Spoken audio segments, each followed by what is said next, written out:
dedicated to Eastern and Southern Kentucky. This is WYMT Mountain News This Morning.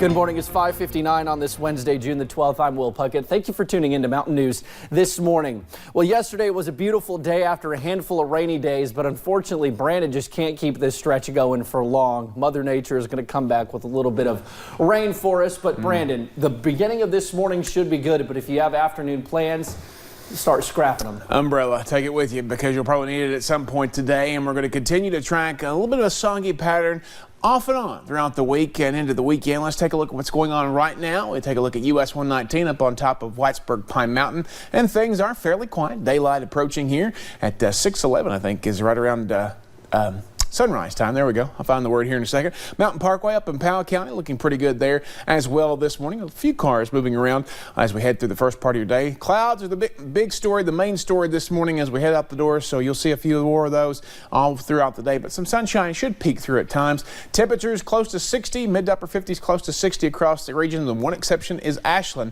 at 53, so it's a little warmer than it was this time yesterday morning. Actually 5 to 7 degrees warmer in most locations as you head out the door. Your Appcast ahead get you out the door early this morning. We will see partly cloudy skies, maybe again a few more clouds later into the morning going into the afternoon, and those chances for scattered showers and storms will pick up a little later, so we get up to right around 74. The rest of the forecast coming up here in just a few minutes. Will? All righty, Brendan, thank you. A month and a half ago, a devastating fire claimed the lives of 3 people. Allison Howard and her 3-year-old twins, Olivia and Alex, were killed when their home caught fire. The twins died in the house. Allison died from her burns just days later. The only survivor is father and husband, Chad Howard. 80% of his body was burned, and he is still alive in an intensive care unit in Georgia. WYMT's Connor James caught up with his brother, who told him about Chad's long road to healing ahead. There are some wounds that even time can't fix. Too much pain and loss has happened here, and for his recovery and his mental health, he needs to go start over somewhere else for now. Here, where these flowers grow, is a deep-seated pain. Sometimes he just breaks down when he sees a picture or something. It's at this spot where Chad Howard lost his wife, his twins. He has nightmares and anxiety. Shane Howard, Chad's brother, watched as Chad fought for his life in a burn unit. So it's hard. But Chad is now slowly but surely healing.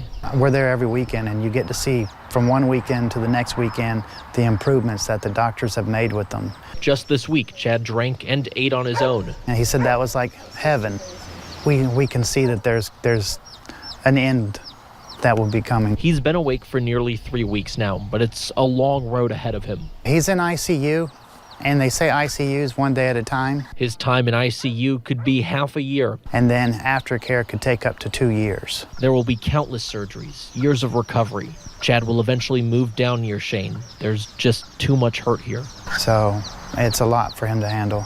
But Shane says he knows his brother, and although time won't mend all those wounds, he actually asked if I would come pick him up next week and take him back to Florida. He knows healing will come.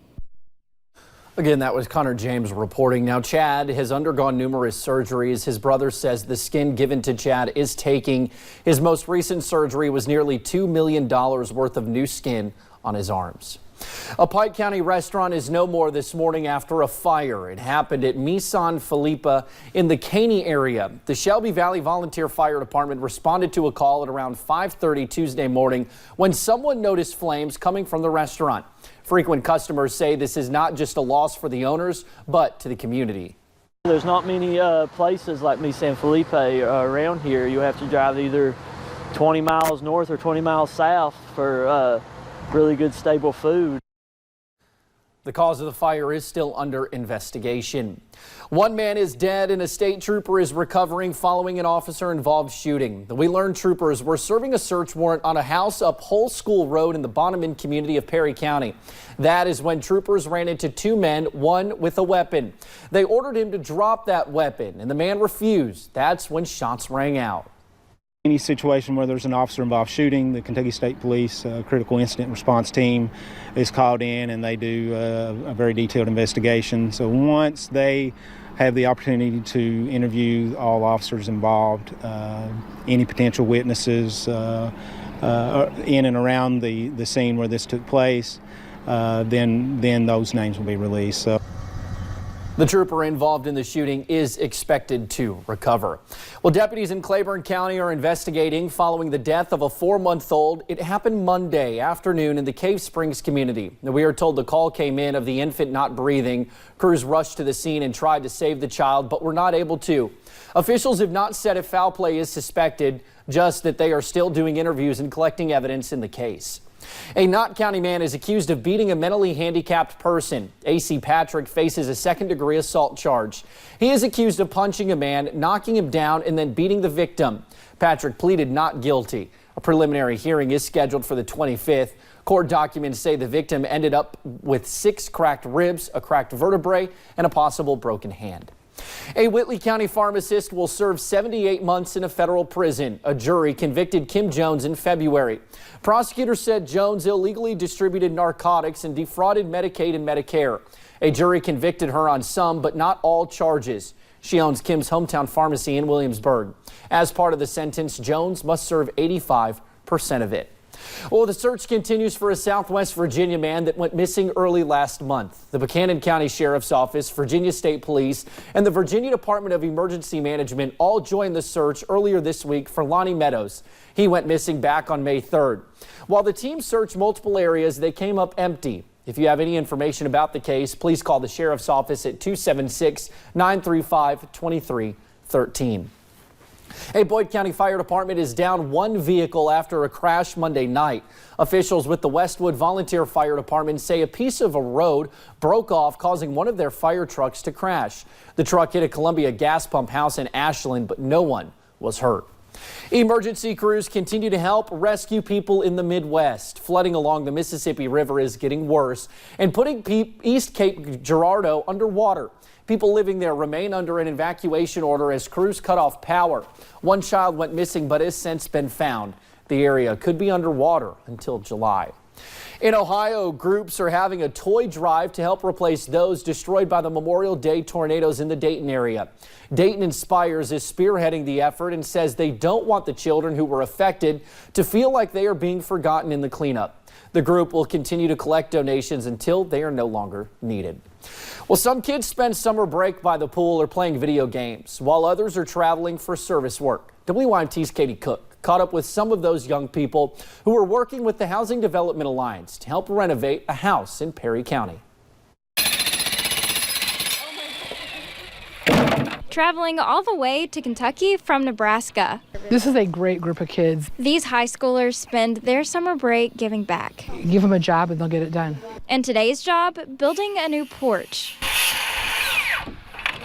So far, they had like the frame built out, and then we put beams in and hangers. A porch for an elderly woman who is a bit camera shy. She came out earlier and thanked us a little bit. But still incredibly thankful. It feels good to be knowing that you're doing something for others and not just for yourself. Ramps and handrails are on the agenda for the new porch to prevent her from falling. It makes me feel good. It makes me feel happy. I'm helping other people that maybe can't do it. These kids getting more out of the project than the hard work that they've put in. I can't say enough good things about them. While learning valuable skills along the way. I've learned how to use a hammer. It's pretty much what's happened today. It's harder than it looks.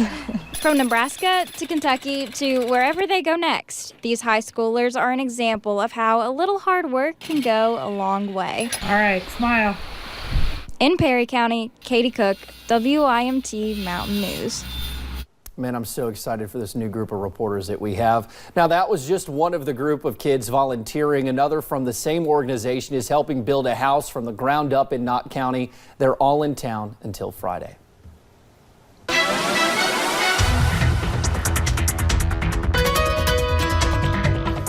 Those volunteers should be able to get in another pretty good day of work before we get into those afternoon hours where those scattered chances for showers and storms pick up. But early this morning and through lunchtime should be okay. Let's take a look at the satellite radar last 6 hours on the loop there, and you can see not a lot of activity, just cloud cover this morning. We go to live pinpoint Doppler radar, and again, clean sweeps for now at least. Temperatures in the 50s and 60s across the board. Coolest temperature in Ashland at 53, warmest in Middlesboro at 62 across the state. 53 Cincinnati to 61 in Nashville, 55 in Paducah to 53 in Charleston, West Virginia. 12-hour planner, sunrise on the way here in about 3 minutes, and we're going to continue to see those chances for showers and storms pick up, especially as we go late into the morning and into the afternoon and evening hours. Will? All righty, Brandon, thank you, and thank you for joining us on Mountain News this morning. More news is on the way. Coming up, how one major corporation is giving back to a group of those less fortunate, including the homeless.